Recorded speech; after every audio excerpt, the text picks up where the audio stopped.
i-convert niya sa 220 volts. Ayun o, 220 volts.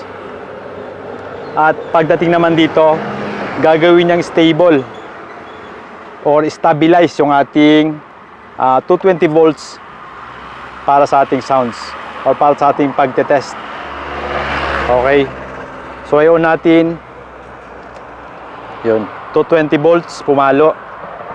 Okay, so goods yung ating power supply. Ayan, so na-on na natin yung ating mga amplifier. So pakita ko sa inyo yung volume natin.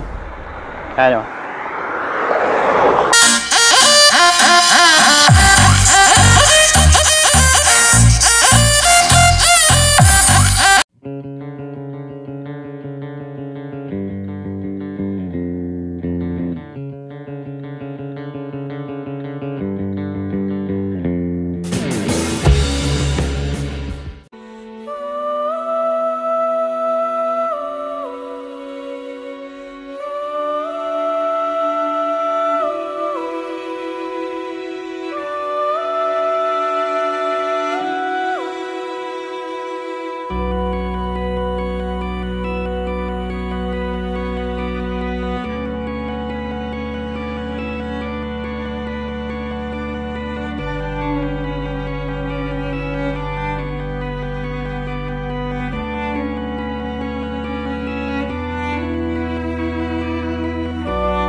Okay mga ka-DIY, sa ating pag-test, as usual, gagamitin natin yung ating DIY BL Punch, yan o, at DIY BL Live sa taas.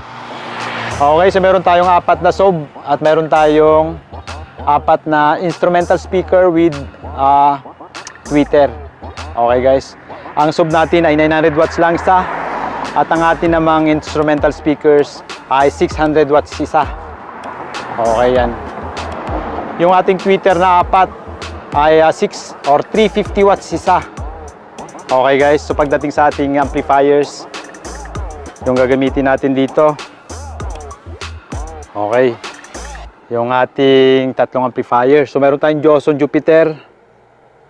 Meron tayong 400 watts RMS sa pinakababa. Para naman sa ating tweeter, mayroon tayong 650 RMS per channel para sa ating subwoofer. At yung ating namang Joson Jupiter ay gagamitin natin sa ating boses or instrumental speakers. Okay, so mayroon tayong enhancer stream,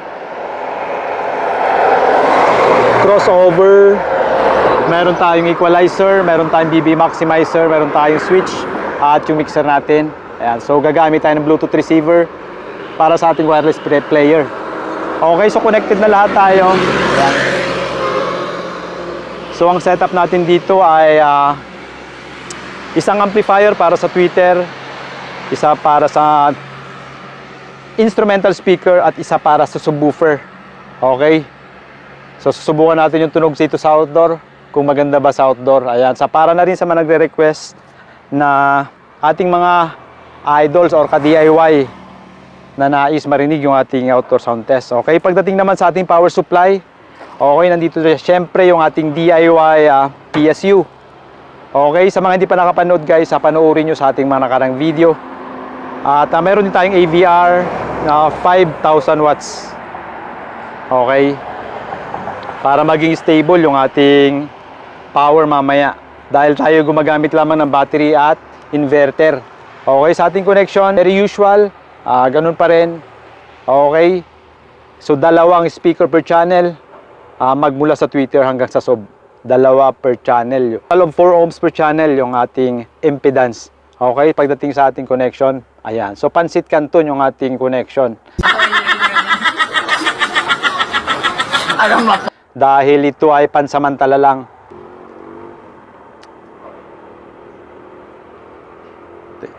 On natin.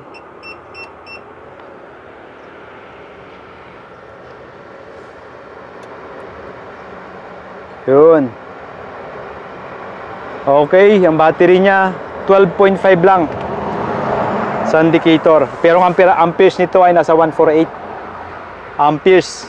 I-convert niya sa 220 volts. Ayun o, 220 volts.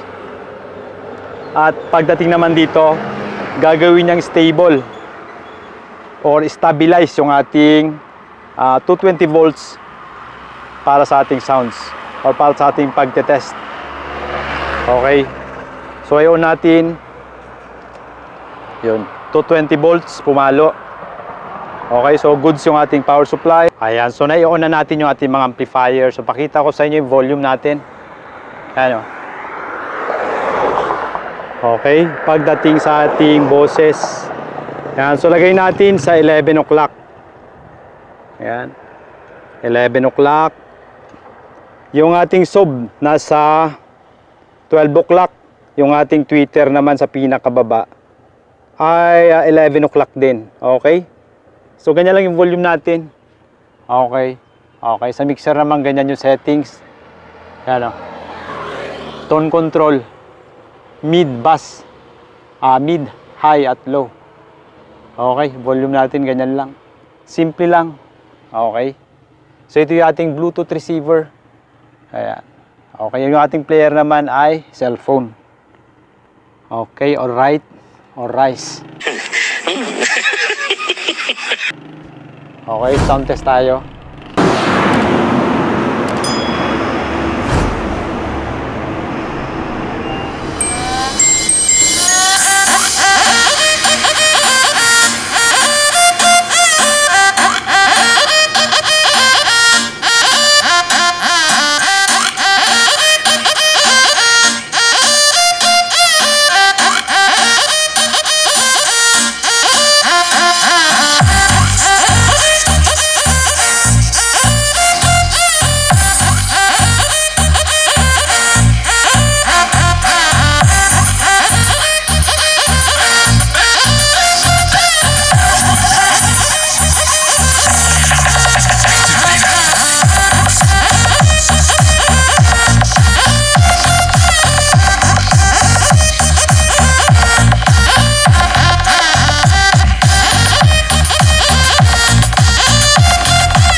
So medyo mahaba-haba yung ating pagsa-sound test ngayon.